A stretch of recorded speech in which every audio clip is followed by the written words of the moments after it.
اللهم صل على سيدنا محمد وعلى آل سيدنا محمد. أعوذ بالله من الشيطان الرجيم. بسم الله الرحمن الرحيم. الحمد لله رب العالمين، والصلاة والسلام على سيد المرسلين وعلى آله وصحبه أجمعين. Rabbi syarah li sadri wa yassir li amri wahlul 'uqdatam min lisani yafqahu qawli. Subhanaka la ilma lana illa ma 'allamtana innaka antal alimul hakim. Wala haula wala quwwata illa billahil aliyyil azim. Kitab Pati Paridah, muka surat 52. Surat 52 baris atas sekali. Muka surat 52 baris atas sekali. Qala al-muallifu rahimahullahu ta'ala wa nafa'ana bi'ulumihi amin. Kaifiyah mengucap. Kaifiyah yang kita sebut kaifiat. Itu bahasa Melayu kita kaifiat. Kaifiyatun. Kaifiyah ni cara. Kaifiyah cara. Kita sebut kaifiat. Gitu. Bahasa Melayu kita dah. Kaifiat. Kaifiyatun. Kaifiyah. Kaifiyah cara mengucap. Cara menyebut akan la ilaha illallah. Cara mengucap, yakni cara menyebut akan la ilaha illallah. Kita kalau sebut mengucap ni kok asyhadu alla ilaha illallah lah kan. Orang yang nak masuk Islam kena mengucap 2 kalimah syahadah. Tapi kita ni la ilaha illallah pun terkadang kita sebut sebagai mengucap. Orang yang contohnya nak meninggal dunia, nak mati, kita kata ajar mengucap tu. Ajar mengucap tu bukan ajar asyhadu alla ilaha illallah wa asyhadu anna muhammadar rasulullah. Maksud di situ ajar mengucap adalah kita ajar la ilaha illallah. Orang kafir nak masuk Islam, kena mengucap lah. Maksud di situ asyhadu alla ilaha illallah wa asyhadu anna muhammadar rasulullah lah. Kita cakap tu lah. Mengucap asyhadu alla ilaha illallah wa asyhadu anna muhammadar rasulullah. Dan mengucap juga maksudnya adalah la ilaha illallah. Jadi di sini ni mengucap di sini dengan maksud kata la ilaha illallah. Dia mengucap. Apa makna mengucap? Mensaksi. Mensaksi itu asyhadu. Aku naik saksi. Dan mengucap ni maksud dia apa? Daripada perkataan mana? Mengucap. Kalau orang macam tak sedar, kita pun kata mengucap. Nampak macam dia hilang kawalan, hilang kontrol. Kita pun pergi peringat. Perbanyakkan mengucap tu. Di situ maksud apa tu? Perbanyakkan mengucap.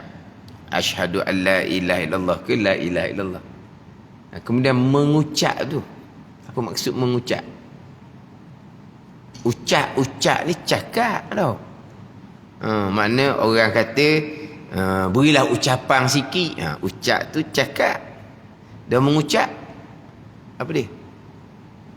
Berkata-kata.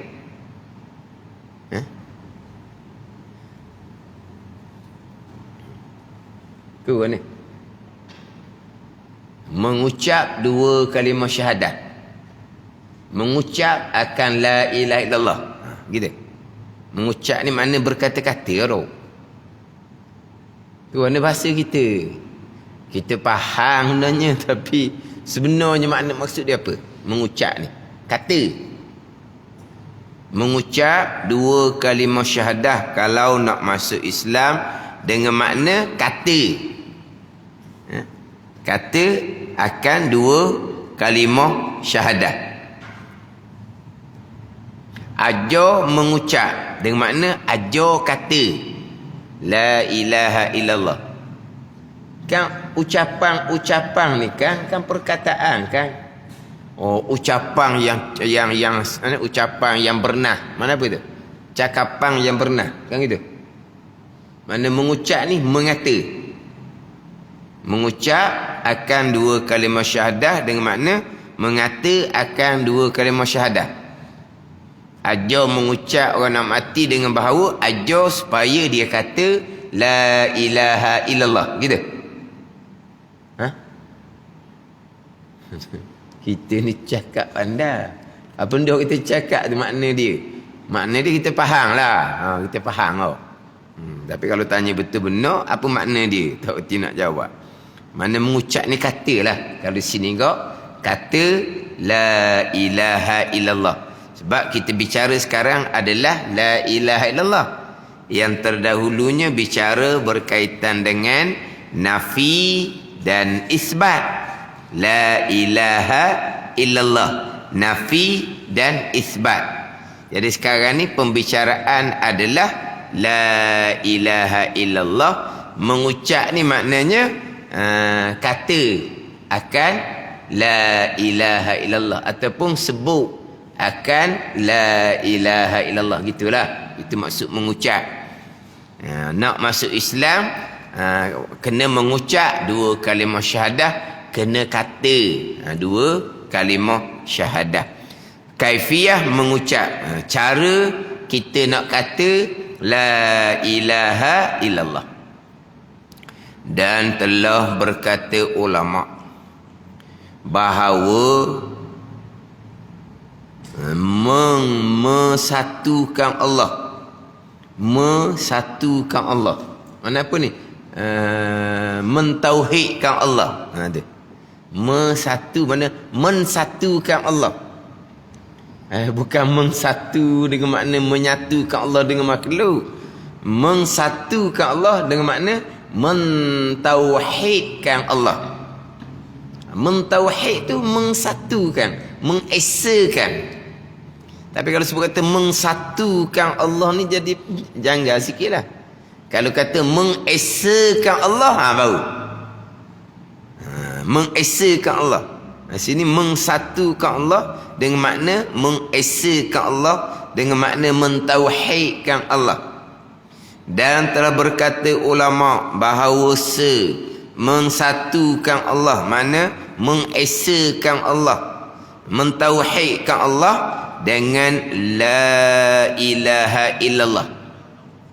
Apabila kita mengucap atau surat kalimah ini juga, kalimah la ilaha illallah, tanpa ditambah dengan Muhammadur Rasulullah.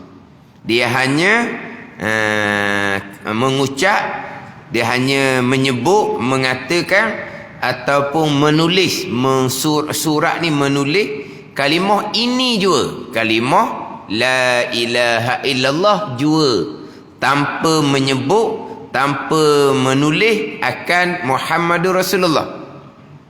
Jadi la ilaha illallah sahaja. Makna mengsatukan Allah, mengesakan Allah, mentauhidkan Allah dengan la ilaha illallah. Apabila kita mengucap atau surat atau tulis kalimah ini la ilaha illallah jua, tanpa ditambah dengan Muhammadur Rasulullah, maka eloklah. Ini sunat. Maka eloklah, yakni sunatlah kita ingat di hati kita Muhammadur Rasulullah bersama, kemudian daripada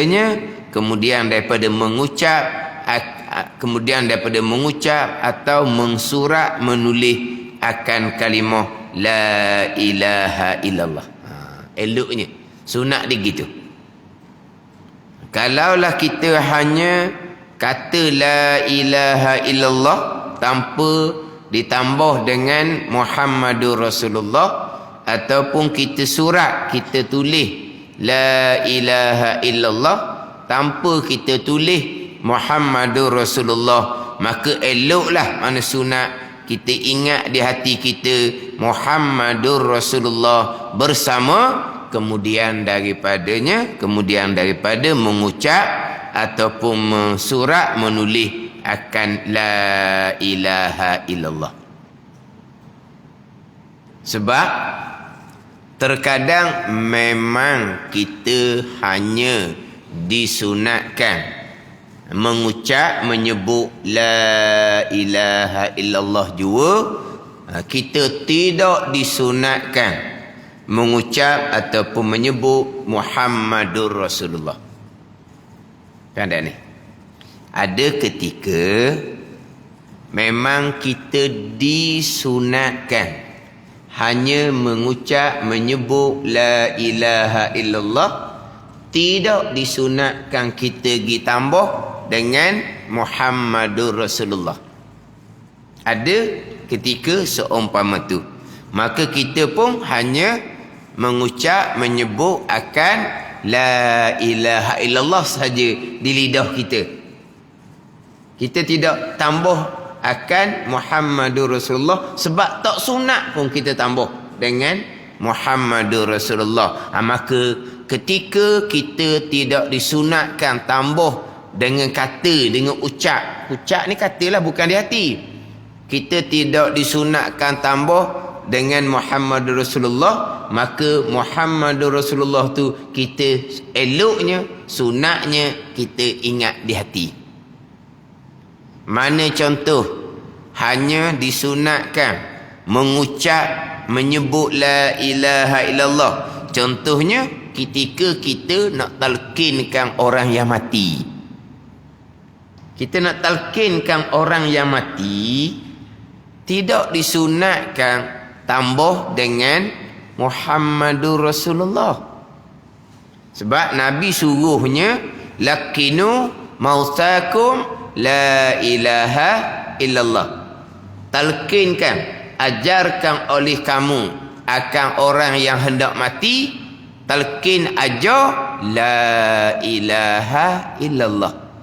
Nabi tak suruh tambah Muhammadur Rasulullah. Hanya Nabi suruh talqinkan ajar orang yang hendak mati hanya dengan kalimat tauhid la ilaha illallah jua.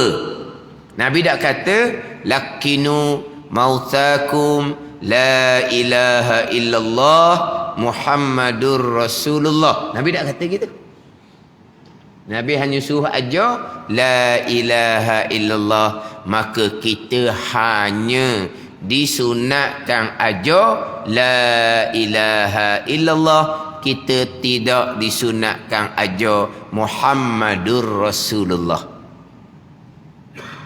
Sebab di saat tu hanya fokus kepada kalimat tauhid la ilaha illallah.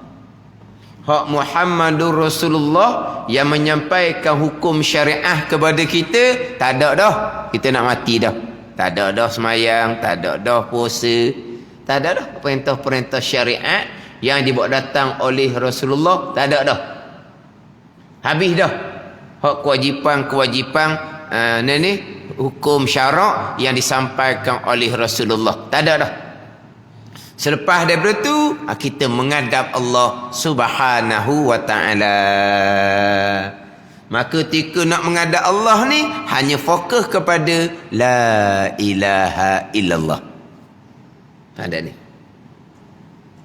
Tapi lepas daripada mati sampai ke mahsyar, Nabi Rasul, semua Nabi Rasul boleh bagi syafaat kepada ummah. Terutama Nabi SAW ada syafaat besar dan ada syafaat kecil milik Nabi SAW. Tapi pembicaraan kita menuruti syariat yang disampaikan oleh Nabi SAW sebagai Rasul sudah terhenti di situ. Terhenti di kematian. Jadi di saat nak mati hanya fokus kepada menghadap Allah Subhanahu wa taala.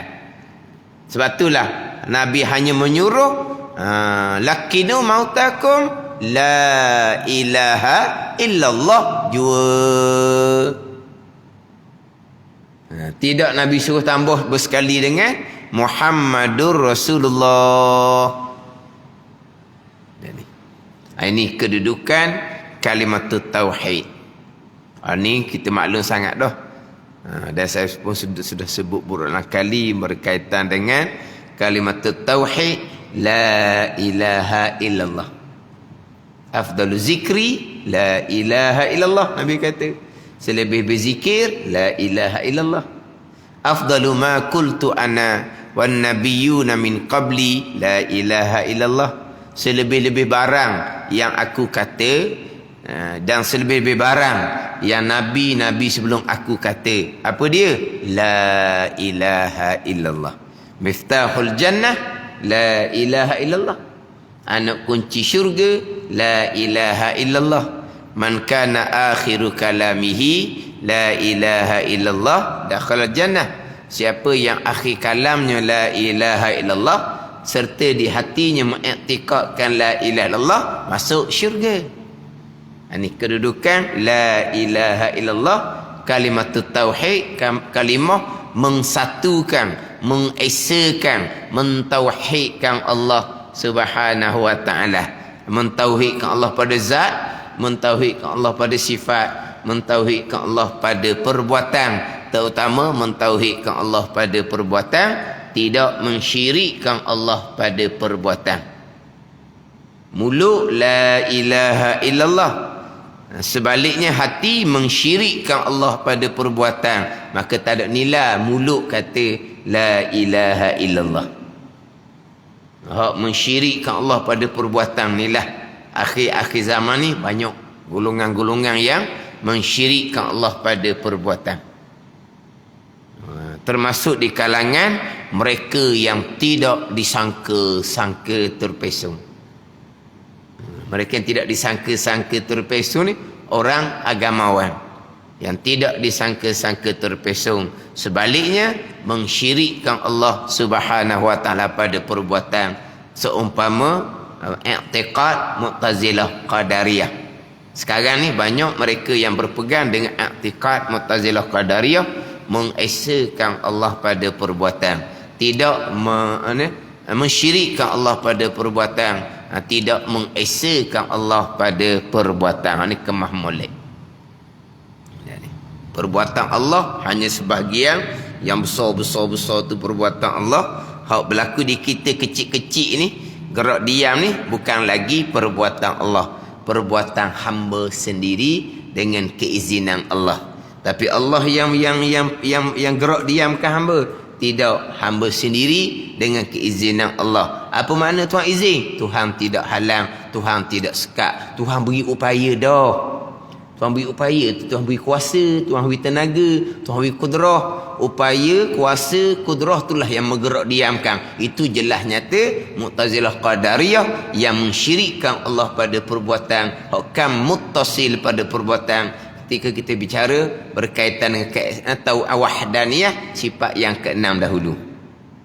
Tuhan beri upaya dah, Tuhan beri tenaga dah.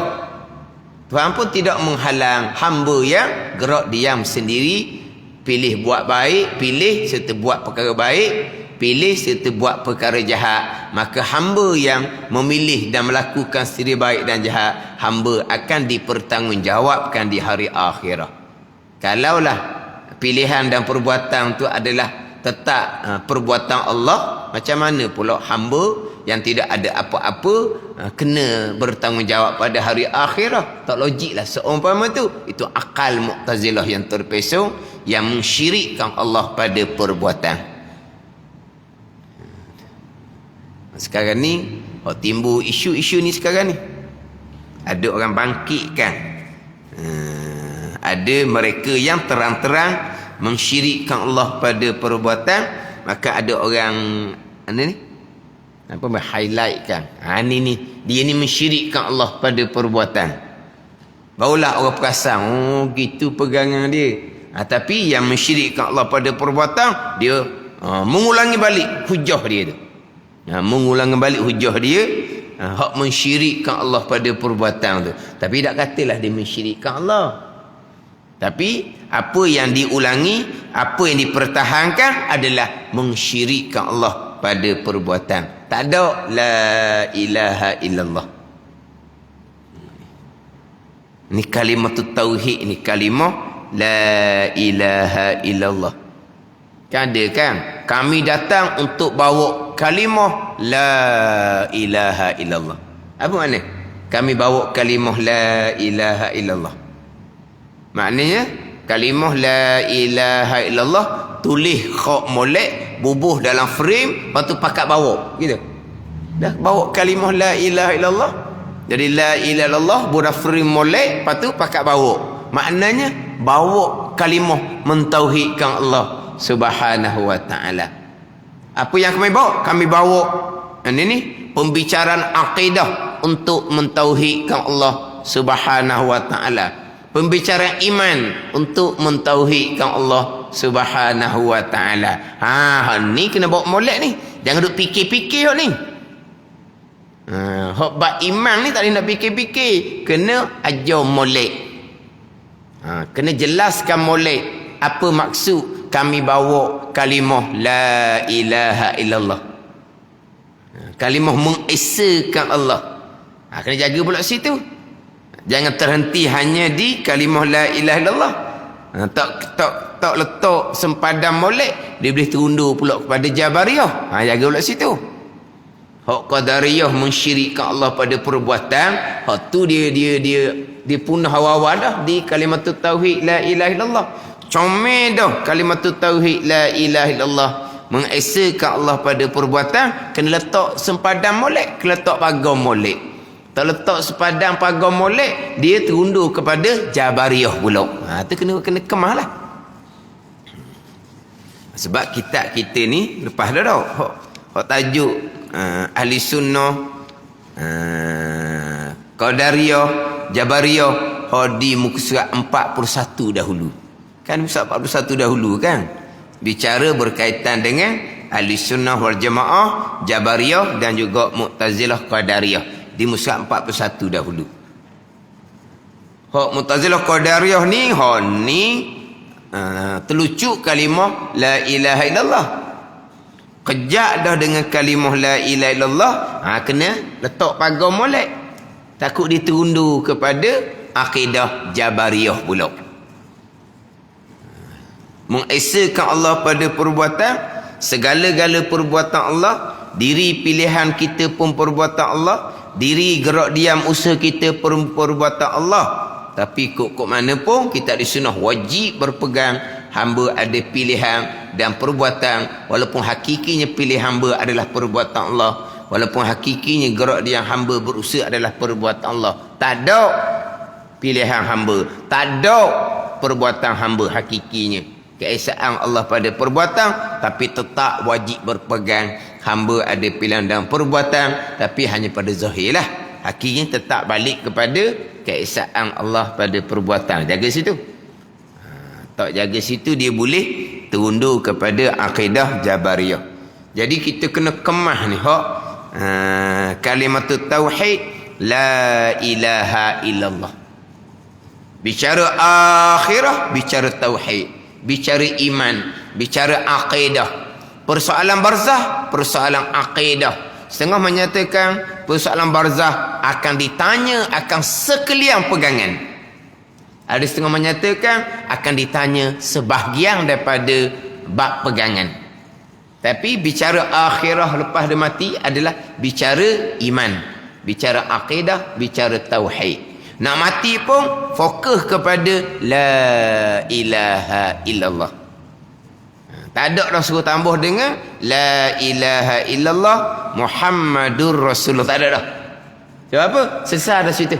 Tak ada dah semayang, tak ada dah puasa, tak ada dah, tak ada dah. Di situ adalah menghadap Allah Subhanahu wa taala, maka Nabi hanya suruh ajar orang yang hendak mati dengan kalimah la ilaha illallah. Tak sunat tambah Muhammadur Rasulullah. Hak ginilah. Di lidah kita la ilaha illallah. Sunat ingat di hati akan Muhammadur Rasulullah. Bukan di lidah, di hati. Di lidah hanya setakat la ilaha illallah. Kata dia. Kalaulah yang tukang ajar tu dia tambah sampai ke Muhammadur Rasulullah, ataupun yang tukang ajar dak, dia hanya ajar la ilaha illallah, tiba-tiba yang nak mati tu la ilaha illallah Muhammadur Rasulullah. Yang tukang ajar ni bisik di telinga la ilaha illallah, dia pun turut la ilaha illallah, dia pun sambung pula Muhammadur Rasulullah. Maka disunatkan pada yang ajar tu ulang balik la ilaha illallah. Ada ni. Biar nak akhir kalam dengan la ilaha illallah. Bukan la ilaha illallah Muhammadur Rasulullah, bukan. Nak akhir kalam ada dengan la ilaha illallah. Lakinu mautakum la ilaha illallah. Man kana akhir kalamihi la ilaha illallah dakhal jannah. Siapa yang akhir kalam la ilaha illallah, nescaya akan masuk syurga. Siapa yang akhir kalam la ilaha illallah, tiba-tiba yang nak meninggal ni la ilaha illallah Muhammadur Rasulullah. Akhir kalamnya bukan la ilaha illallah. Sunat ajar semula dengan la ilaha illallah.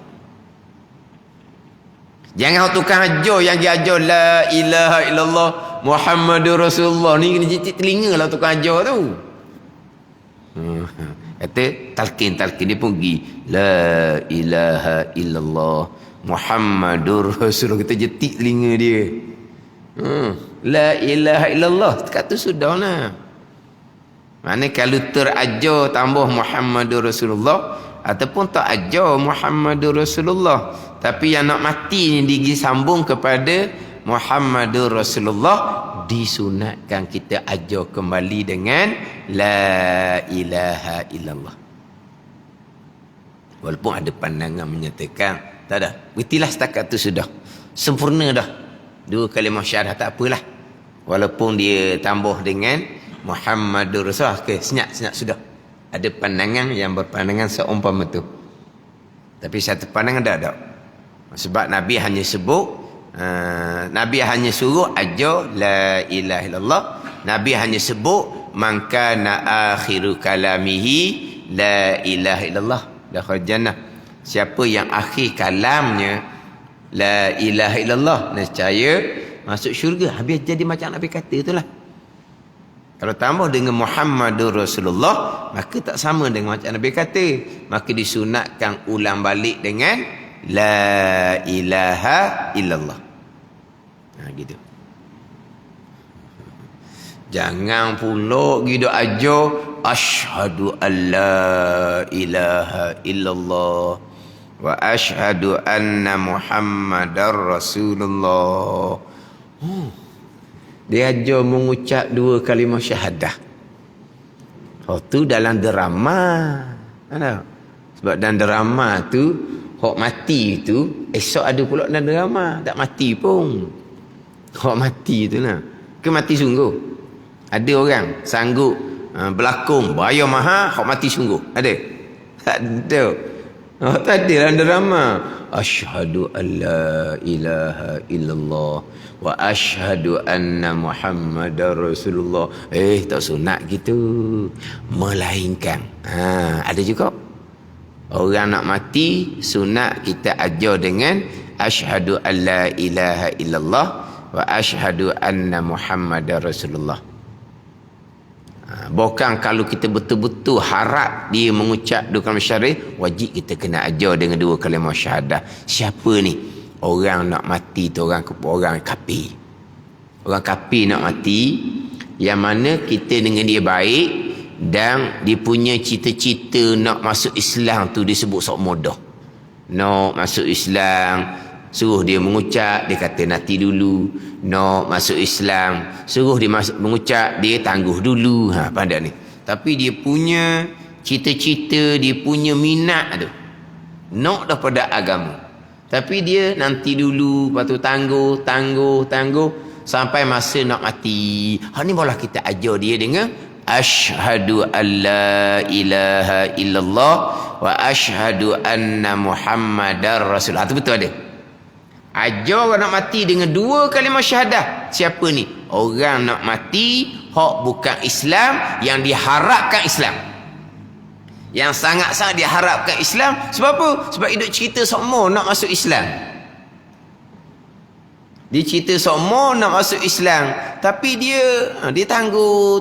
Adalah perkara-perkara yang menyebabkan dia tangguh tu. Itulah barulah kita ajar dengan dua kalimah syahadah. Asyhadu an la ilaha illallah wa asyhadu anna Muhammadar Rasulullah. Apabila dia turut sahaja hak dua kalimah syahadah yang dia ajar tadi, maka sah dia sebagai orang Islam. Apabila sah dia sebagai orang Islam, jenazahnya dimandikan, dikapankan, disembahyangkan dan dikebumikan di perkuburan orang Islam. Tapi persoalannya macam mana pada masa dia nak mati, pada masa dia mengucap dua kalimah syahadah, hanya ada seorang kawan dia sahaja. Tak ada saksi-saksi yang lain. Sebab masa yang asal kafir nak mati, dia berdua sahaja dengan orang Islam ni. Orang Islam ni pun ajar mengucap dua kalimah syahadah. Dia pun turut mengucap. Kemudian dia pun mati. Dia mengucap dua kalimah syahadah, dia pun mati. Jadi maknanya tidak ada saksi melainkan hanya seorang. Nak buat kira macam mana tu? Wallahu a'lam lah hukum dunia. Tapi hukum agama, saksi satu orang tadi diterima oleh kerajaan. Ini hukum agama. Hukum undang-undang, wallahu a'lam. Sebab apabila seorang saksi ni naik saksi bahawa dia sudah mengucap, macam mana keluarga si mati nak terima? Kamu ni, kita orang tak pernah dengar pun dia bercadang nak masuk Islam. Kamu ni bohong ni. Dia boleh bakil bohong sebab hanya ada seorang saksi. Ada pun kalau sampai dah naik pada pejabat agama, keluar dah kad sebagai orang Islam, tak ada benda dah, tak ada ayah balah dah tunya. Sebab rasmi dah. Dia bab Islam ni bab zahir. Dia kena secara terbuka. Ada ni bab Islam hukum atas dunia. Jadi pergi pada jabat agama, dapat kad secara rasmi, tu tak ada isu lah tunya. Hak ni dak ni. Dia mengucap dua kalimah syahadah di dekat nak mati dengan hanya seorang saksi. Dan juga hukum agama memang diterima. Dihukumkan sebagai orang Islam, menjadi kewajipan disempurnakan jenazahnya sebagai orang Islam. Hukum agama kita. Tapi macam mana kalau berlaku seumpama tu, wallahu a'lam lah. Yelah kadang-kadang yang bukan Islam ni, hak masuk Islam molek-molek pun dirahsiakan daripada keluarga. Tu sampai masa mati keluarga nak sempurnakan jenazah dengan agama kafir hak asal. Tapi dia sudah masuk Islam senyap-senyap dan sudah ada kad rasmi daripada pejabat agama, tu senang. Waktu kadang-kadang tu dekat-dekat nak kena bakar dah jenazah tu. Sempatlah. Didatangkan ni bukti bahawa ni kad bahawa si mati sudah masuk Islam. Sebab apa? Sebab dia rahsiakan daripada keluarga. Dia masuk Islam, dia rahsiakan daripada keluarga. Sebab dia tahu keluarga dia akan bantah. Mana mungkin dia akan maklumkan kepada keluarga perlahan. Tak sempat, tiba-tiba dia mati. Memang keluarga dia tak tahu, keluarga dia akan uruskan jenazahnya dengan agama kafir lah. Ini hak timbul last minute ni. Keluarga pun serah kembali kepada pejabat agama. Hak tu dah apa, sebab dia memang ada surat dah. Cuma keluarga tak tahu. Hak ni keluarga tak tahu. Dan tak ada pun surat. Saksi pula seorang je. Macam mana nak kira? Mungkin orang bukan Islam kata, kamu bohong. Kamu seorang je ada. Ya kedok Kalau ada CCTV tak apa tau. Kalau betul ada CCTV, buka CCTV lah. Tengok mulut dia ngucap macam mana. Tu boleh pakai lah tu. Kalau ada CCTV. Kalau tak ada CCTV nak kira mana? Hukum agama terima saksian dia tu. Dalam bab Islam, bab harta tak terima. Bab harta dia kena ada 2 saksi. Sebab harta ni pusaka mempusakai ni. Bab harta dia kena ada 2 saksi. Ini bab sebagai orang Islam. Dengan 1 saksi sudah diterima. Tapi nak buat macam mana ni? Wallahualam lah. Dari segi undang-undang ni. Tapi nak ceritanya, hak orang nak mati, ajar dengan 2 kalimah syahadah. Asyhadu an la ilaha illallah wa asyhadu anna Muhammadar Rasulullah. Ni hak bukan Islam yang diharapkan kepada Islam. Sebab dia nak masuk Islam sebut berulang kali. Ini barulah ajar 2 kalimah syahadah. Ini orang Islam baka Islam keturunan nak mati digajar. Asyhadu an la ilaha illallah. Tak kena gitu.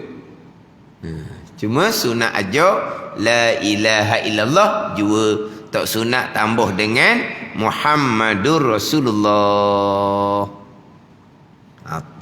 Mana tambah dengan Muhammadur Rasulullah. Tambah dengan Muhammadur Rasulullah disunatkan ulang kembali dengan la ilaha illallah.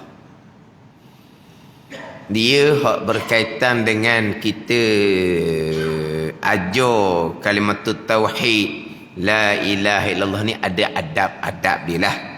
Ada adab-adab dia. Maknanya kita bukan tekan. Kita tekan hukumnya makruh. Jangan pergi ngucap makruh seumpama tu.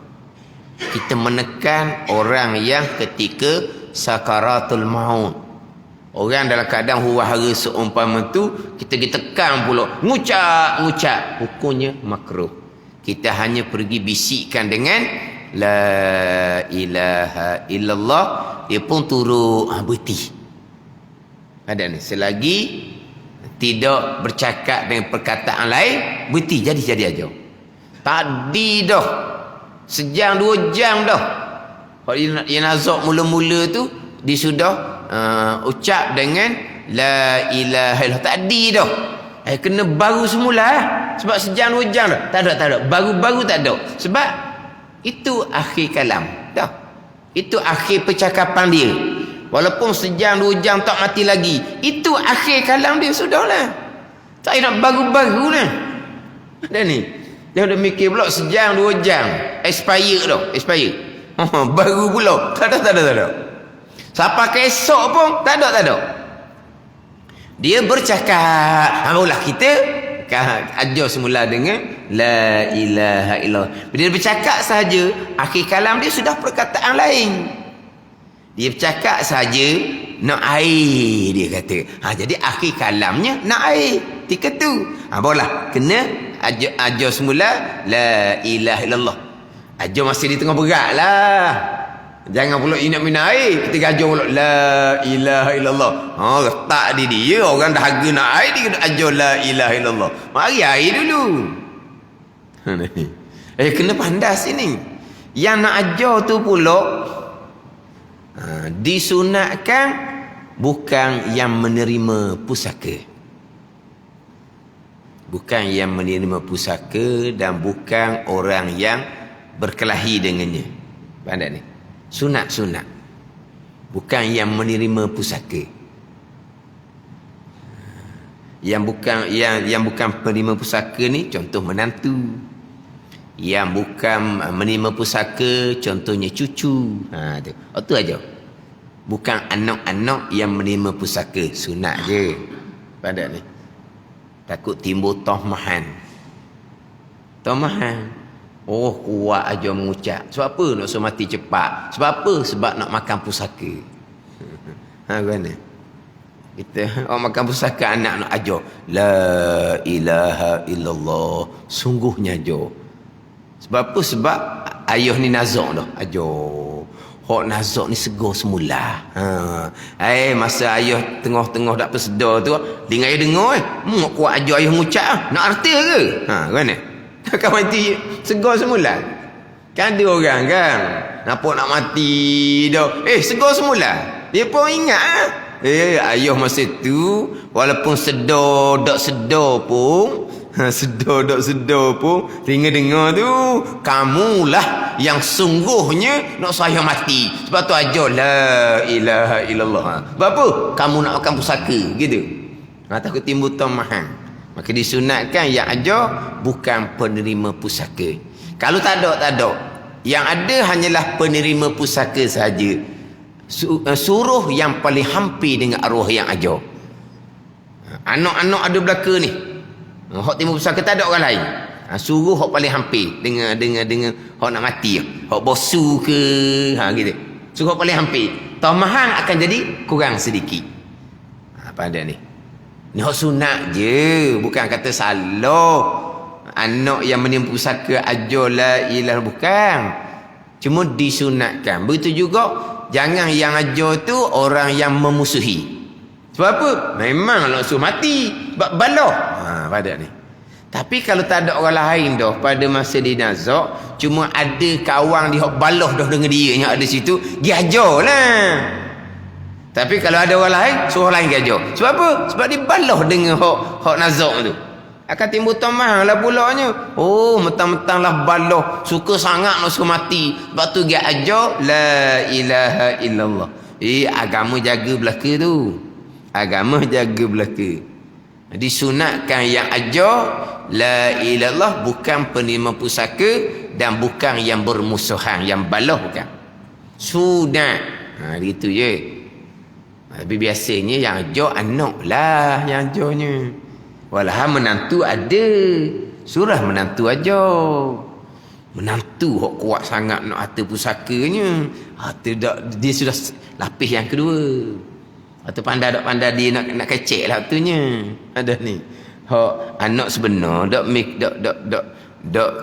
tu mana dengan harta pusaka. Hok menantu hok kuatnya. Dah tu hok tu lapis kedua tu. Mana kalau ada anak, ada menantu, ada cucu, suruh menantu, suruh cucu yang ajar. Tapi orang kita ni biasanya anak je yang ajar. Macam menantu tu dia jauh sikit, gitu je lah. Cuma disunatkan, bukan kata salah. Disunatkan yang ajar, bukan di kalangan yang menerima pusaka. Jadi dia ada adab-adab juga. Bicara macam mana ketika orang yang nak mati, kita nak ajar dengan la ilaha illallah. Dia kena ada ilmu belaka ni. Masa nazak lepas dia mati dalam keadaan menghadap kiblat. Dia bukan masa nazak, bukan lepas dia mati menghadap kiblat. Dia terlentang uzur tu dah, dia pun memanglah sunat menghadap kiblat. Orang kita ni kadang-kadang letak katil menghadap kiblat selepas mati. Pada masa kawan tu terlantar bertahun-tahun, langsung tidak menghadap kiblat. Oh, lepas dia mati baru dia pusing katil. Dia pusing katil pun nak letak kepala kepada arah kiblat. Tu membelakangkan kiblat gitu. Kaki berunjuk ke kiblat. Bila pusing katil ni? Lepas mati. Selepas mati, ketika nazak, ketika terlantar, letak menghadap kiblat. Pusing katil awal-awal. Jangan terlantar tu bertahun-tahun tidak menghadap kiblat. Mati barulah nak letak menghadap kiblat. Kalau mati baru letak menghadap kiblat, boleh pahala ke siapa? Letak menghadap kiblat. Boleh pahala pada si mati? Tak. Boleh pahala pada yang letak menghadap kiblat lah. Nak suruh si mati dapat pahala, masa dia terlantar tu kita letak dia menghadap kiblat dah. Dia boleh pahala dah menghadap kiblat. Hak bertahun-tahun dia terlantar, hak dalam keadaan menghadap kiblat. Kalau kita letak menghadap kiblat lepas dia mati, dia tak ada pahala dah. Ada ni. Sekarang dia mati. Barulah anak-anak ni pusing kata letak menghadap kiblat. Sebab apa tu? Sunat. Dah pahala sunat boleh ke siapa? Boleh kepada anak-anak. Lepas tu pada masa si mati tu terlantar bertahun-tahun tu, kamu letak tak katil tu menghadap kiblat, biar dia boleh pahala tidur menghadap kiblat. Tak letak pun. Kurang biasa gitu. Masa terlantar tidak menghadap kiblat. Lepas daripada mati barulah menghadap kiblat. Cuma orang kita ni jarang buat lah. Dia sebenarnya menghadap kiblat ni mengiring. Mana dia masa terlantar pun kena banyakkan mengiring. Tapi orang uzur ni tak boleh mengiring. Dia tak mampu, dia kena melentang. Kalau melentang kok kaki kena menghadap kiblat lah katil tu. Tapi yang afdalnya memang mengiring. Masa nak nazak pun kita buat mengiring. Selepas meninggal pun kita letak jenazah dalam keadaan mengiring. Pada ni mengiring macam mayat dalam kubur tu lah. Masa nazak selepas daripada meninggal, disunatkan menghadap kiblat, letak mengiring sebagaimana hak mayat dalam kubur.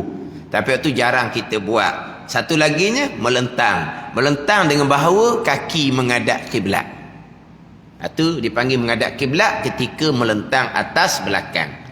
Tapi menghadap kiblat ketika melentang atas belakang ni bukan pada masa nazak kita nak ajar la ilallah, bukan lepas dia mati, masa dia terlantar, bukan masa terlantar yang kita duduk tidur tiap-tiap malam tu pun kaki menghadap kiblat, berunjuk ke kiblat.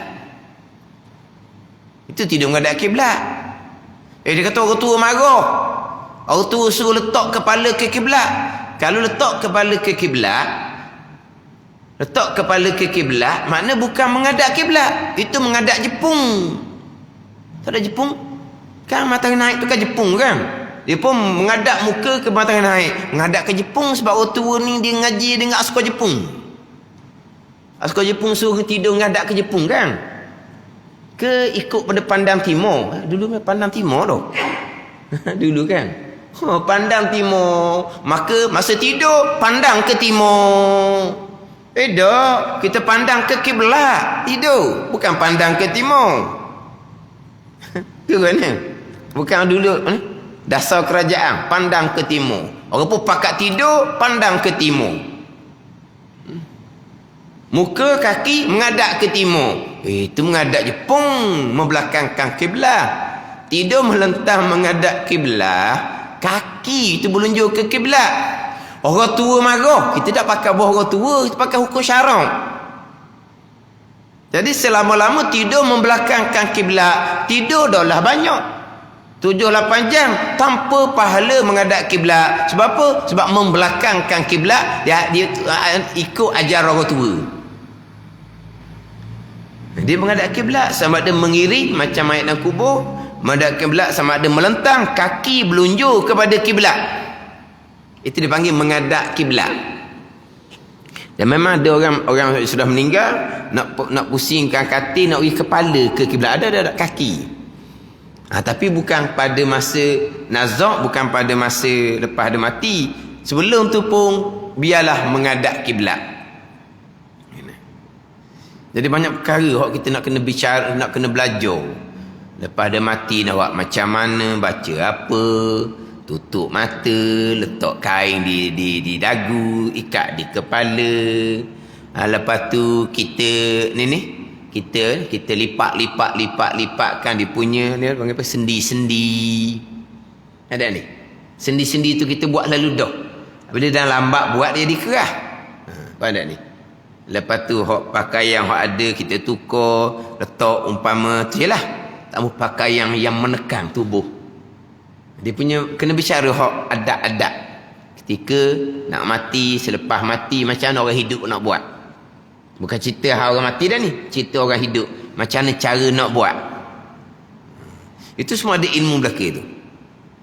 Ya, cara nak talqin pun ada. Siapa nak talqin pun ada bicara.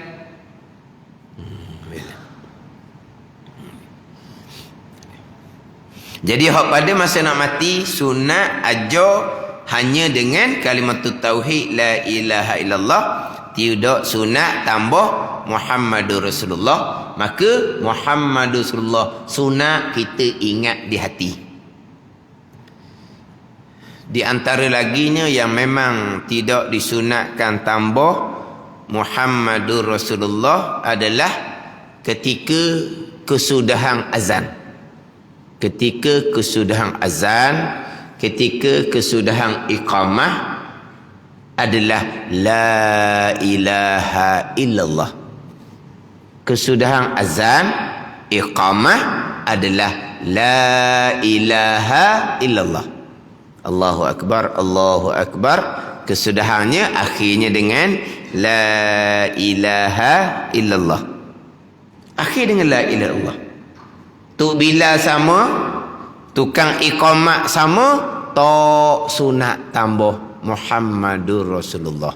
Ni kadang-kadang bunyi di speaker ni tuk bila. La ilaha illallah kuat tu bunyi di speaker Muhammadur Rasulullah secara perlahan. Tok sunat. Tok sunat. Tak ada. Ni biasa dengar di speaker tuk bila. Tuk bila ni hak awal pun dibaca macam-macam dah. Hak awal tu dibaca macam-macam dah. Tok sunat belaka tu. Tok sunat tak ada. Tak ada bacaan yang disunatkan sebelum azan. Tak ada. Tapi kalau dibaca tu apa dia? Zikir. Boleh pahala zikir. Tapi tak ada lah satu-satu bacaan zikir yang disunatkan sebelum daripada azan. Tidak ada. Nak baca Bismillahirrahmanirrahim sebelum azan, tak ada sunat. Tapi kalau dibaca Bismillahirrahmanirrahim, dosa ke? Tak dosa. Itu zikir, boleh pahala semata. Tapi tak sunat pula letak situ. Ada ni. Tapi dengan dia kata Bismillahirrahmanirrahim boleh pahala. Macam dia duduk baloh nak buat di sekolah. Takbir muqayyad dia kata. Sekolah hari Rabu kan hari 13 Zulhijjah kan. Dia nak program takbir muqayyad. Takbir muqayyad ni lepas sembahyang. Sekarang ni bukan lepas sembahyang. Dia nak takbir muqayyad. Pok ustaz. Dia tu 2-3 orang ustaz pakar. Lepas tu komen lah cikgu komen. Cikgu kata tak ada sunat takbir muqayyad gitu. Tapi kat lepas sembahyang. Cikgu komen. Tak akal lah. Cikgu nak pakar macam ni. Ni ustaz. Lepas tu dia kata dah berdosa ke kalau kita takbir? Takbir berdosa apanya? Zikir. Boleh pahala lah. Tapi atas nama takbir muqayyad sempena raya haji dah betul. Tapi atas nama takbir hari-hari boleh pahala takbir. Tiap-tiap hari buat takbir raya. Tapi bukan takbir raya, lagu je, lagu raya. Tapi takbir buat hari-hari. Boleh pahala? Boleh pahala zikir. Cuma tupang lagu takbir raya. Kejut orang tau. Tiap-tiap pagi takbir raya budak sekolah. Bukan. Takbir raya apa? Lepas tu lagu raya. Tapi takbir zikir. Boleh pahala? Boleh pahala. Tapi atas nama takbir muqayyad 13 Zulhijjah hari Rabu baru ni tak ada, sebab takbir muqayyad lepas sembahyang. Tapi tak orang tu cikgu tu. Cikgu boleh cikgu sains. Aku tu ustaz pula 2-3 orang setuju kita takbir. Boleh hadiah pula budak hak takbir lebih sedap. Boleh hadiah pula. Lepas tu cikgu lah kata, kita lah takbir dah. Nak kata mana kata dia. Dah apa kata, takbir tu boleh pahala. Takbir boleh pahala. Tapi bukan atas nama pahala takbir muqayyad hak lepas sembahyang. Sebab dia bukan sembahyang. Betul lah masih lagi ada takbir muqayyad. Sebab hari Rabu baru ni 13 Zulhijjah. Rabu baru ni 13 Zulhijjah. Takbir muqayyad ada lagi pagi tu. Tapi takbir muqayyad ni takbir yang berkait dengan sembahyang. Mana je letak nak takbir muqayyad hari 13 Zulhijjah. Tak betul. Kalau kata nak takbir, takbir hari-hari pun tak apa. Ada ni. Tapi letak tak kena lah. Macam kata sebelum azan, tak ada bacaan. Walaupun ada pandangan daif menyatakan sunat berselawat sekali sebelum azan. Tapi bagi pandangan Imam Nawawi, tidak ada sebarang bacaan sebelum kita azan. Tidak ada. Terus kepada azan. Yang ada hanyalah selawat sekali sebelum iqamah. Selawat sekali sebelum iqamah. Tak buat-buat pula. Tok Bilal. Tok Bilal bukan Tok Bilal baru. Tok Bilal daripada muda. Bukan Tok Bilal dia je. Ayah dia Tok Bilal. Bukan ayah je Tok Bilal. Toki dia Tok Bilal. Tok Bilal belaka. Tapi belajar tak hukum hakam untuk azan tu. Iqamah. Dah, tak mana belajar pun hukum pekoh macam mana. Dia hanya comel sebutan azan. Dia hanya comel sebutan iqamah. Hukum pekoh dia hak lain macam mana? Tak ada, tak pernah belajar. Ada ni. Oh tu jadi sebelum azan tu baca macam-macam. Lepas tu tarjih ada ke tak? Langsung tak ada tarjih. Kita bukan Tok Bilal, tak kena tarjih tak apa. Kan selepas daripada Allahu Akbar, Allahu Akbar, Allahu Akbar, Allahu Akbar, kena tarjih dahulu. Asyhadu an la ilaha illallah, asyhadu an la ilaha illallah, asyhadu anna Muhammadar Rasulullah, asyhadu anna Muhammadar Rasulullah. Sunat tu. Jadi asyhadu an la ilaha illallah 2 kali secara perlahan. Asyhadu anna Muhammadar Rasulullah 2 kali secara perlahan. Lepas tu barulah asyhadu an la ilaha illallah secara kuat. Jadi antara Allahu Akbar dengan asyhadu an la ilaha, dia akan ada senggang situ. Sebab dia berhenti sekejap dia tarjih. Sunat. Tak ada tarjih je ni. Tak ada. Tok Bilal bergenerasi. Tapi hukum pekoh tak pernah belajar. Kerja dia dah tu. Belajarlah hukum pekoh. Pada ni.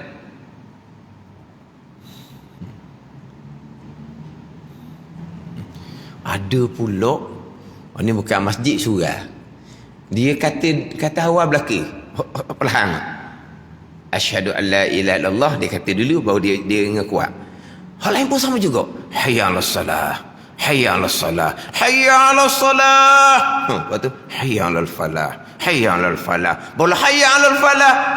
Hak pun dia pula gitu. Dia kan kata dulu kan perlahan baru kata kuat. Hak 2 kali syahadah je. Oh ni reka pula. Habis tak pakai sudah. Allahu Akbar, Allahu Akbar, Allahu Akbar, Allahu Akbar. Lepas tu la ilallah, la ilallah. Barulah di perlahan tu baru kuat. Habis je buat gitu. Dah. Hanya 2 kalimah syahadah saja. Sunat nak kata secara perlahan. Dahulu kalau kita dengar tarjih perlahan tadi sebab bunyi di speaker, kita yang dengar ni sunat jawab tarjih dia tu. Asyhadu an la ilaha illallah kuat tu memang kita sunat jawab. Perlahan ni kalau terdengar di kita, sunat kita jawab tu dulu. Pada. Tapi tak ada tarjih dah sekarang ni. Ada. Sunat dia tak buat. Sebelum azan tak ada bacaan, dia baca bagai-bagai. Sebelum iqamah tu adalah selawat. Ni tak sebelum iqamah saf. Dia qamah. Saf apa? Qamah lah. Dia kau buat sekali. Saf. Siapa ajar gitu? Banyak tak bila gitu. Saf. Apa saf? Siapa ajar gitu? Qamah lah. Tak tahu lah tu. Mana gitu? Dia tigu gitu je. Kita senang ni, kita kuliah duha. Tak ada masalah tak kait dengan semayang. Kalau kuliah maghrib, susah. Kalau tu bila maghrib, nanti tu bila isyak, nak qamak, saf. Lepas tu masa kuliah maghrib tu dia sebut. Lepas tu kenapa dia masa nak iqamah isyak dia saf. Kan tadi masa ustaz ngajar sebut dah kan tak sunat. Dari mana dengar orang ngajar? Dia temu lagi balik. Dia mari nak bang je, nak iqamah je. Dia ada pesan gitu. Dia tak belajar. Dia balik. Orang ngajar dia balik. Pernah satu ketika saya tekan di satu masjid, kita makmum ni jangan segera berpindah rukun, melainkan tu imam Allahu Akbar sampai di tempat rukun yang imam pindah, barulah makmum pun bergerak. Sunat begitu. Hak terutama sekali hak nampak nanti antara i'tidal kepada sujud yang pertama. Hak tu nampak. Nanti kita boleh tengok isyak nanti. Tu imam Allahu Akbar, barulah bergerak. Sunat gitu. Tengok isyak nanti macam mana.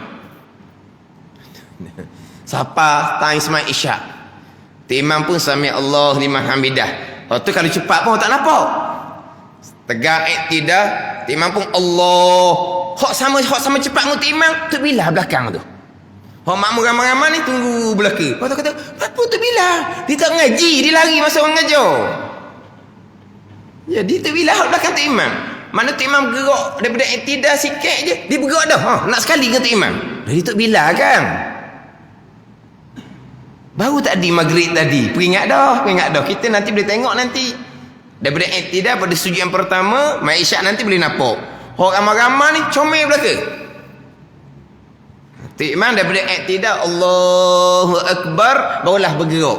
Tu bila seorang je belakang tu. Hok sama laju dengan tu imam. Sebab apa? Maghrib tadi dia tak belajar, dia tak peduli. Dia hanya ditugaskan untuk azan dan iqamah. Dia tidak dibayar elang untuk belajar agama. Jadi pihak kerajaan, Tok Bila sama Tok Imam sama, jangan hanya bagi elang untuk Bila, jangan hanya bagi elang untuk imam, bagi elang belajar kuliah maghrib. Dia belajar lah. So kerajaan bagi elang. Sebab puak ni nak tunggu elang baru dia nak buat. RM10 ke RM20 ke semalaman. Kena saing lah. Tok Bila Tok Imam hak mana hak ikut kuliah maghrib, kena ustaz yang mengajar tu saing. Okey, saing. Ada dia, ada saing. Dia boleh keling RM10 ke RM20. Kalau tidak dia lari.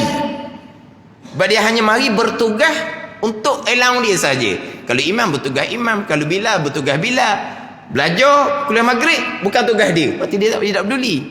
Kena we elang, sekajang dia we elang. Lepas tu siapa yang nak saing ni? Nak mengesahkan dia belajar? Ustaz. Buat macam ni. Buat macam orang hok dalam tu. Parul apa?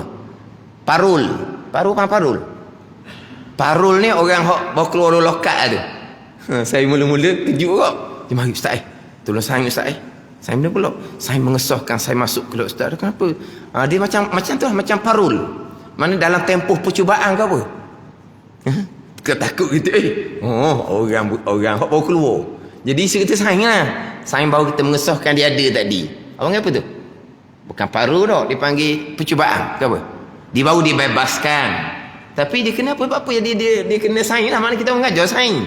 Yang mengesahkan bahawa dia ni menghadiri kuliah maghrib je. Saing ada. Jadi tu imam tu bila apa kena saing biar dia boleh bertuntut elang kuliah maghrib. Tidak dia lari. Tapi ni kita kuliah duha tak apalah. Tak babik dengan tu imam tu bila untuk semai maghrib, untuk semai isyak. Mereka iqamah.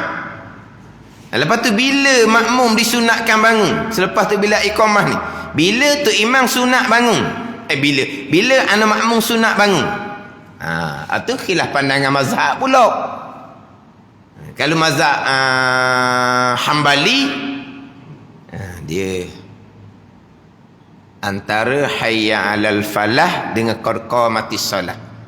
Antara mazhab Hambali dengan mazhab Hanafi, antara dua itulah. Hak kena bangun masa hayya alal falah ataupun bangun pada masa qarqamatis salah. Adapun mazhab Syafi'i kita makmum bangun selepas selesai iqamah. Mazhab Maliki boleh bangun bila-bila masa. Ini pula nak makmum ni pula. Mazhab Syafi'i kita habis iqamah baru bangun. Makmum di mana? Makmum sudah melengkapi saf. Sebab makmum sudah datang tadi, makmum sudah rebut saf yang pertama. Sebab makmum datang tadi sudah rebut saf yang pertama. Sebab rebut kan? Tapi makmum kita tidak rebut saf pertama. Semayang qabliyah duduk belakang. Tu dia tak rebut. Sebab apa? Sebab tak tahu kelebihan saf pertama. Nabi kata kalau tahu kelebihan saf pertama, mana kena undi kau tidak akan berebut. Tapi orang kita dah berebut pun saf pertama. Jadi maknanya pada masa ni, pada masa iqamah tu makmum di saf pertama dah. Jadi kalau kita duduk belakang, kita bangun bila ni kalau mazhab Syafi'i? Sekira-kira habis iqamah kita sudah berdiri dalam saf. Tapi kalau kita duduk dalam saf pertama dah, bila kita bangun? Selesai iqamah baru kita bangun. Itu mazhab Syafi'i. Tak payah nak sah gitu. Selawat sekali. Atau ada selawat sebelum iqamah, bukan susah gitu. Lepas daripada azan dan iqamah, lepas ada azan dan iqamah, tu bila yang iqamah hanya Allahu Akbar, la ilaha illallah jua, tidak disunatkan tambah Muhammad Rasulullah. Ini bunyi di speaker Muhammadur Rasul. Tak sunat. Hak tak sunat ginilah. Sunat ingat di hati akan Muhammadur Rasulullah. Gitu. Itu tu bila dan juga yang iqamah. Kita ni pula yang tukang mendengar. Yang mendengar azan dan iqamah. Kita hanya disunatkan jawab faqulu mislama yaqul. Faqulu bislama yaqulul muazzin. Nabi kata, katalah oleh kamu sebagaimana yang dikata oleh muazzin. Muazzin kata Allahu Akbar, kita pun kata Allahu Akbar. Muazzin kata la ilaha illallah, kita pun kata la ilaha illallah. Tak sunat kita tambah Muhammadur Rasulullah. Tu ya. Ini kita yang tukang menjawab azan dan iqamah ni. Di akhir azan iqamah la ilaha illallah, kita pun menjawab la ilaha illallah. Tidak sunat kita tambah pada jawapan Muhammadur Rasulullah, maka disunatkan kita ingat di hati. Yang disunatkan selepas azan dan iqamah, yang disunatkan selepas kita menjawab azan dan iqamah adalah selawat ke atas Nabi sallallahu alaihi wasallam sekali. Itu disunatkan.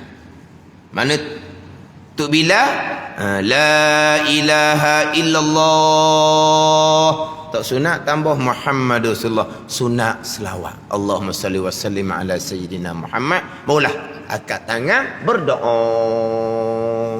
Itu sunat. Tambah Muhammad Rasulullah tak sunat. Yang sunat selawat. Kita yang menjawab pun sama. Jawab hanya la ilaha illallah, tak sunat tambah Muhammadur Rasulullah. Yang sunat kepada kita sebelum kita berdoa adalah selawat. Sebaliknya, kita Muhammad Rasulullah tak sunat, kita tambah selawat yang sunat, kita dak kata. Ni degi pokok. Kena degi pokok. Degi pokok lah. Hak tak sunat, hak tak suruh dia buat. Hak suruh dia tak buat, bukan degi pokok. Hak tak disuruh dia kata. Hak disuruh selawat dia tak kata. Tu degi pokok. Perasan tak dengan dia hakim, dia ada bank kan. Tiap-tiap masuk waktu semai ada bank. Perasan tak? Lepas bank tu selawat terlebih dahulu, barulah tu bila dia doa azan. Sebab tu kalau di setengah-setengah negara di Asia Barat, nak lupa dah saya, orang duk cerita, memang Tok Bilal selepas je la ilaha illallah, dia selawat kuat-kuat di speaker. Dia selawat dulu, barulah habis lah, barulah dia berdoa. Dalam kitab fiqh Islami wa adillah tu, itu di antara bid'ah yang hasanah. Bid'ah yang hasanah. Habis bang la ilaha illallah tu bila diselawat di speaker. Sepatutnya bukan selawat di speaker, selawat sendiri-sendiri senyap-senyap sudahlah. Kalau di speaker tu azan yang disunatkan kita kuatkan suara. Selawat tak ada dah kuat suaranya, selawat sendiri. Tapi di negara mereka kuatkan. Tapi kuatkan selawat lepas azan ni bukan perkara yang baru. Tengok pada kitab fiqh Islam ada cerita perkara ni. Dimulai pada masa Salahuddin Al-Ayyubi. Nak tengok ada kisah dalam fiqh Islam wa adillah tu. Tapi dia dikatakan itu bid'ah yang hasanah. Ada ni. Tapi nak ceritanya Tok Bilal lepas habis la ilaha illallah, masih qomat lepas habis la ilaha illallah, ni kita yang tukang mendengar ni, kita pun jawab la ilaha illallah, tok sunat tambah Muhammad Rasulullah. Yang sunat sebelum berdoa kita berselawat sekali baru kita berdoa. Buat macam dia Aikim tu. Yang tidak disunatkan kita tambah Muhammad Rasulullah, kita ingat di hati akan Muhammadur Rasulullah. Maka eloklah kita ingat di hati kita Muhammadur Rasulullah bersama dengan la ilaha illallah. Kemudian daripadanya daripada la ilaha illallah. Kalau tidak begitu, di hati kita tak ingat akan Muhammad Rasulullah, nescaya bersamaan tauhid kita dengan tauhid Yahudi. Kerana tauhid Yahudi ia pun mengaku Allah satu, tapi Nabi Muhammad ia Yahudi tidak mengaku jadi rasul. Bukan Nabi Musa ilah rasul. Ni puak-puak yang Yahudi, Nabi Muhammad bukan Rasulullah. Rasulullah hanya Nabi Musa alaihissalam. Maka kalaulah kata kalau tidak tambah Muhammad Rasulullah, macam tauhid Yahudi lah. Sebab Yahudi mengaku Allah Ta'ala jua Tuhan. Dan Uzair anak Allah. Dia kata bukan Tuhan. Kalau tak tambah dengan Muhammad Rasulullah, jadi bersamaanlah tauhid kita dengan tauhid Yahudi. Tapi di sini bukan bersamaan jadi kafir, bukan. Jadi gitu seolah-olahnya. Dah la ilaha illallah. Mana Muhammad Rasulullah? Tak sunat kata lidah. Tak apalah tak sunat kata lidah. Ingat di hati akan Muhammadur Rasulullah. Itu kaifiah mengucap akan la ilaha illallah. Terima apa yang dibawa oleh Rasul. Wallahu a'lam.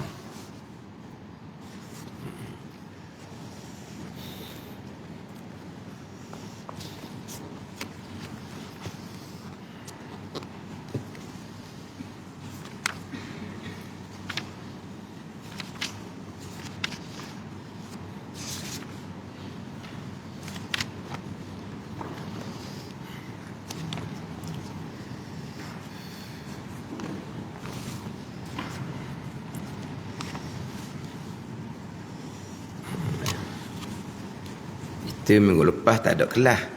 Minggu dulu tu tak baca hak kitab yang kedua ni dak. Kita bicara bab takbir mursal, takbir muqayyad dak. Lepas tu kita berhenti kat mana tu?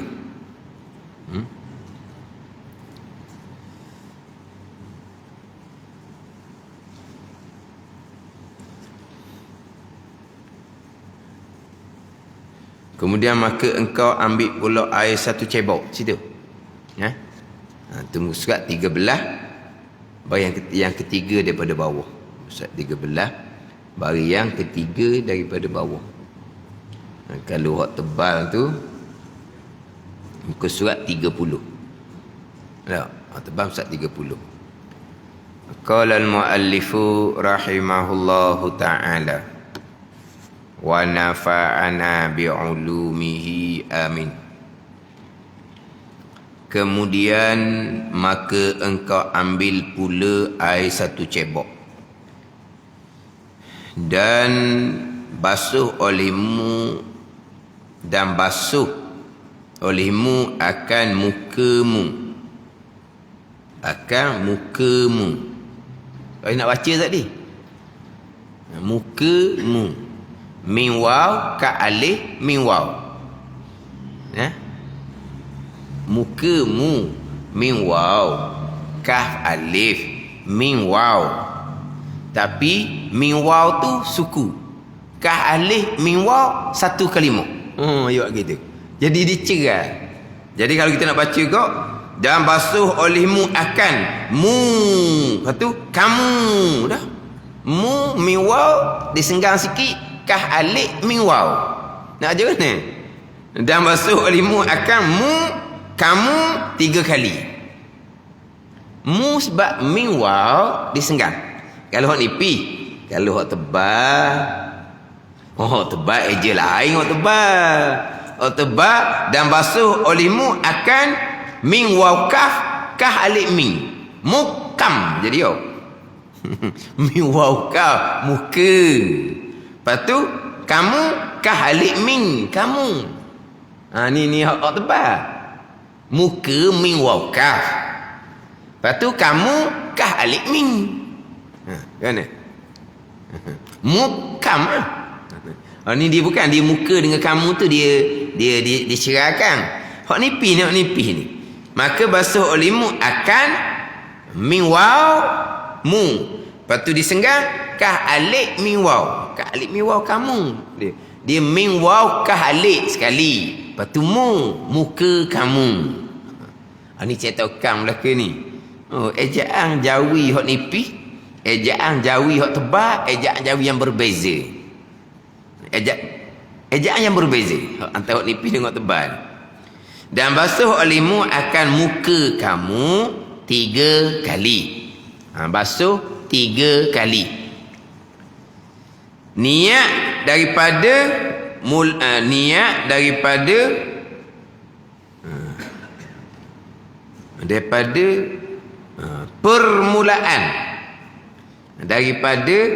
permulaan, sebab hak nipih tu tak ada tu, daripada mulaan je hak nipih hak tebal okey, daripada permulaan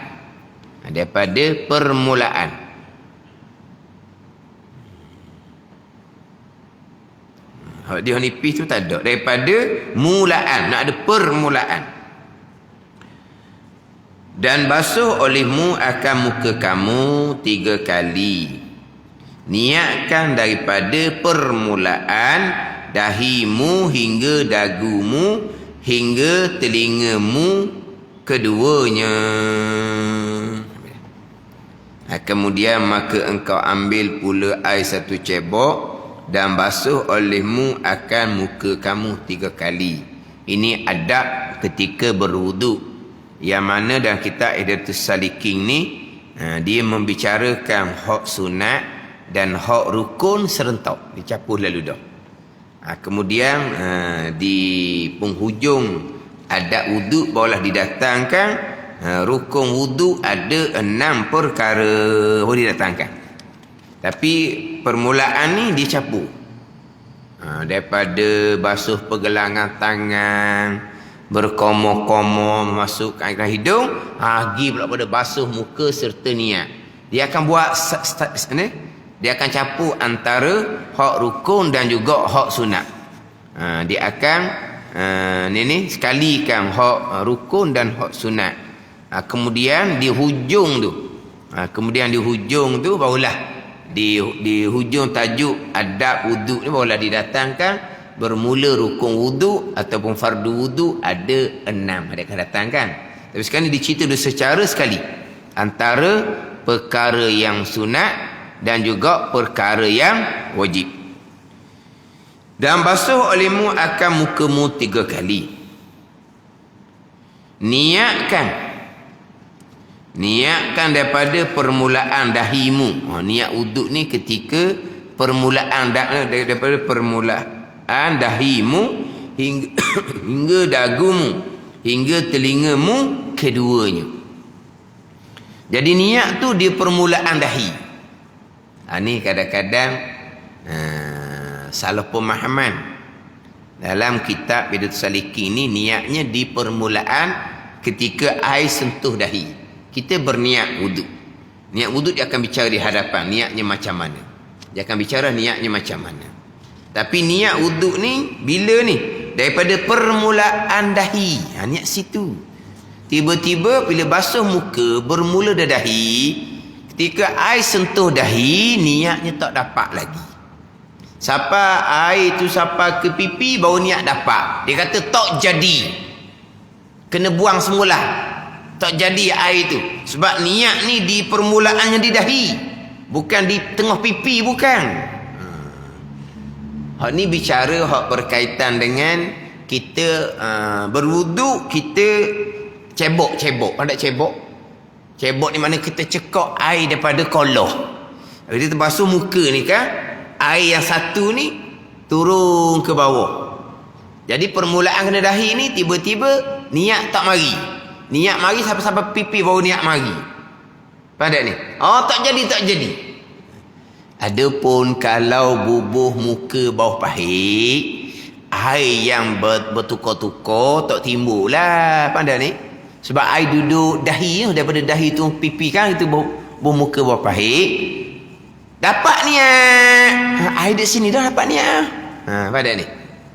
Kan air kan bertukar-tukar kan. Makna di dahi ni sentiasa kena air kan. Api air yang bertukar-tukar lah. Sebab dia letak muka bawah pahit. Jadi air ni bertukar-tukar. Dia pun dapat niat wudu. Air mana tu? Air berada di dahi. Okey je. Tapi kalau jenis kita cebok ataupun cekok air daripada kolok, cebok ataupun cekok air daripada kolok, kita pun basuh muka air yang satu ni. Bukan air bertukar-tukar dah. Tak sama dengan letak muka bawah pahit. Air yang sudah bertukar ganti. Ada ni. Dia ambil air kolok, dia pun basuh muka. Jadi permulaan air kena di dahi ni, niat tak mari. Siapa di pipi barulah dapat niat. Oh, dia kata kena dia buang mah, tak jadi. Sebab niat ni mesti dah permulaan dahi, dia kata. Niat ni kena masa duduk dahi tu. Tak ada ni. Ni salah faham gitu. Sama juga pernah dalam kitab membicarakan bahawa niat ketika permulaan air menyentuh juzuk muka. Tapi kitab tak sebut dahi. Kitab tak sebut dahi. Tapi juzuk muka yang manakah yang akan pertama kena air? Dahi lah. Bila kitab tak sebut, dia hanya sebut niat wudu adalah ketika permulaan air menyentuh juzuk muka. Ni dia salah faham. Muka ni masuk bawah pahit, permulaan kena air kena bagi niat lalu. Permulaan kena air di muka tak dapat niat, buat keluar balik muka dari pahit. Standby pula masuk muka bawah pahit serta dengan niat dapat lalu, tak dapat juga di permulaan, undur balik. Ni cuma doktor belaka kan. Dalam kitab sebut niat wuduk di sini di dahi. Kitab lain sebut niat wuduk adalah ketika permulaan air menyentuh juzuk muka. Sekarang ni pun masuk muka bawah pahit.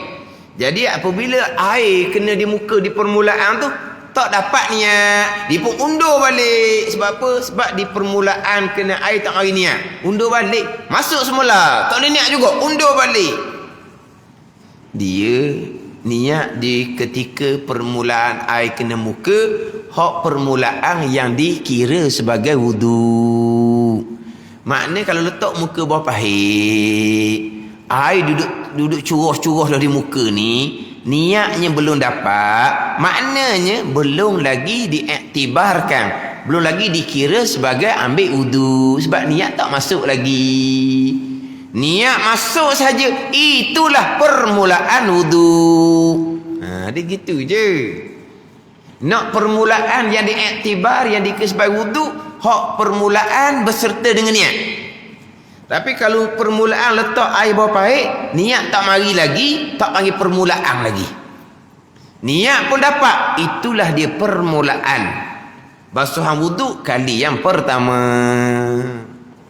Tapi dia salah faham, niat di permulaan masuk muka bawah pahit, niat tak dapat, buat keluar balik muka daripada pahit. Kena masuk semula di permulaan kena air, tak dapat niat juga, undur balik muka daripada batang pahit. Dia main apa gitu.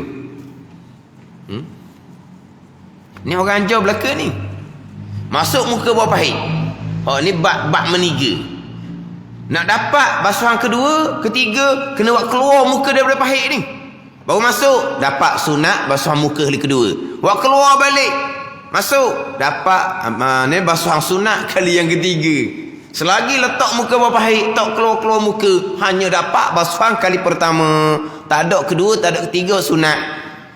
Tu tak betul belaka gitu. Letak muka bawah pahit, air sudah bertukar ganti, 1, 2, 3 berapa saat aja sudah dapat meniga. Sebab air bertukar ganti, air yang mengalir dia panggil. Ni masalahnya niat di dahi.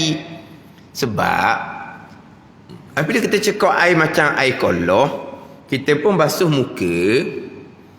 Jadi pertamanya kena air di dahi. Niat di dahi lah. Tak dapat niat sampai di pipi baru dapat niat. Maknanya basuh dahi ni bukan wuduk lagi. Wuduk bermula di pipi, sudah tu dia kena wajib kena naik semula. Perata balik dahi. Tadi dahi basah dah. Itu bukan wuduk sebab tak niat lagi. Niat bermula di pipi, maka di pipi tu panggil wuduk. Mana dahi ni belum lagi basuh. Belum lagi basuh wuduk lah. Tapi dahi basah lah kena air. Dah niat tak ada lagi. Wuduk apa? Jadi mana wuduk bermula di pipi turun ke bawah, dia kena naik semula lah ke dahi yang. Tu je. Tapi kalau orang tu segera dapat niat, maka di manakah dapat niat? Di dahi lah. Sebab dahi air yang mula-mula kena. Gitu je. Jadi niat tu di dahi bagi orang yang apabila air memulai membasuh muka bermula di dahi, niat sudah dapat. Makna apa? Makna niat dia dah di dahi. Sebab memanglah kita berwuduk ni sunat basuh daripada dahi ke bawah. Dan memang orang basuh kita belaka dah. Kan ada orang basuh muka wuduk daripada air kolah, dia basuh daripada dagu ke atas. Ada? Tak ada. Semua basuh dari dahi ke bawah. Memang sunat seumpama tu. Jadi bilakah kita niat? Niat ketika mula-mula air kena di dahi lah. Ada ni. Tiba-tiba tak dapat niat. Sampai air di pipi baru dapat niat. Mana dahi yang basah ni tak panggil wuduk lagi. Kena perata semula dahi dengan air wuduk. Gitu je. Ada ni. Kena naik semula untuk dahi tu. Dia kita basuh muka ni memanglah kita akan mulai daripada dahi. Tambahan pula kita letak muka bawah pahi. Memang air tu bermula di dahi. Kita dapat je niat. Ketika kita letak muka bawah pahi tu, berapa second je sudah terhasil basuhan wajib sekalian muka. Berapa second je. Air laju tu kan. Lepas tu second yang kedua ketiga tu sudah masuk kepada basuhan sunat kali yang kedua. Sekejap tu masuk basuhan sunat kali yang ketiga. Pada ni. Tambahan pula masuk kita niat tu, air di dahi pun ada, di pipi pun ada dah, di dagu pun ada dah, air lain-lain. Kan air bergerak, pada air bergerak. Kita letak muka bawah pahi. Niat kita lambat sikit. Masa terniat tu di dahi ada air, di pipi ada dah air, ada, di dagu ada. Air mana tu? Air lain-lain. Maknanya sekejap saja satu muka sudah rata, sudah terhasil basuh muka kali yang pertama. Sekejap saja sudah masuk pada basuh muka kali yang kedua. Sekejap saja masuk basuh muka kali yang ketiga. Berapa second je, berapa setengah je. Satu-satu basuhan. Itu tak sama dengan kita ambil air kolah. Ambil air kolah, ni basuhan pertama. Lepas tu ambil pula basuhan kedua. Sebab air yang sama kan? Air cekok-cekok air yang sama. Yang tiga, lepas tu ambil yang tiga pula. Basuhan kali ketiga. Itu kalau kita cekok air kolah. Kalau letak muka bawah pahi, sekejap je dapat basuhan kali pertama wajib kata. Sampai ke basuhan sunat, sampai ke kali yang ketiga. Tapi kita basuh muka, pasti kita basuh daripada dahi. Yang kita kadang-kadang kita tak buat perkara sunat adalah ketika membasuh tangan sampai ke siku dan ketika membasuh kaki. Yang mana ketika basuh tangan sampai ke siku dan juga ketika membasuh kaki sampai ke buku lali, kita disunatkan basuh bermula daripada jari. Jangan ambil daripada siku. Bermula daripada jari kaki. Jangan ambil daripada tuming ataupun buku lali. Sunat. Kita basuh muka memang sunat kita mulai daripada dahi dan orang buat belaka. Kita basuh tangan, kita guna air pahit. Kita boleh basuh tangan, basuh kok jari dulu. Kita boleh pusing, basuh kok siku dulu. Kaki pun sama. Kita boleh masuk kaki bawah pahit, kita basuh jari dulu. Kita boleh pusingkan kaki, kita basuh kok belakang dahulu. Ikut tumit, ikut buku lali dahulu. Basuh tangan, basuh kaki, sunat mulai daripada jari. Basuh muka, sunat mulai daripada dahi. Basuh tangan sampai ke siku, basuh kaki sampai ke dua buku lali. Sunat basuh bermula daripada jari. Sunat. Ketika basuh kaki lah kadang-kadang kita tengok orang tungging. Dia paling tubuh dia, dia basuh kaki, basuh kok belakang dulu. Rata terhasil lah wajib. Hak kita bicarakan sunat basuh kok mana dulu. Janji rata tu wajib. Kalau kita bicara ni, basuh kok jari dulu pun rata. Basuh kok siku dulu pun rata. Tapi sunat basuh kok mana dulu? Sunat basuh tangan sampai ke siku, basuh mulai daripada jari sampai ke siku. Kaki pun sama, basuh daripada jari sampailah kepada tumit dan sampailah pada buku lali. Basuh muka, sunat mulai daripada dahi. Basuh tangan kaki, sunat mulai daripada jari. Dan sampaikan olehmu air itu kepada tempat yang tahzif, iaitu tempat yang diadahkan oleh perempuan Arab menyukur dia, iaitu tempat yang tahzif daripada antara hujung telinga dan atas pertengahan dahi. Wallahu a'lam. Bismillahirrahmanirrahim. Alhamdulillahirabbil alamin. Wassalatu wassalamu ala sayyidil mursalin wa ala alihi wa sahbihi ajma'in. Allahumma iftah alaina futuhal arifin. Allahumma allimna ilma akdamin wa fahimna famas sabiqin warzuqna ruqat talibin. Allahumma zidna ilman wa alhiqna bis salihin. Wa sallallahu ala sayyidina Muhammad wa ala alihi wa sahbihi wa sallam. Walhamdulillah.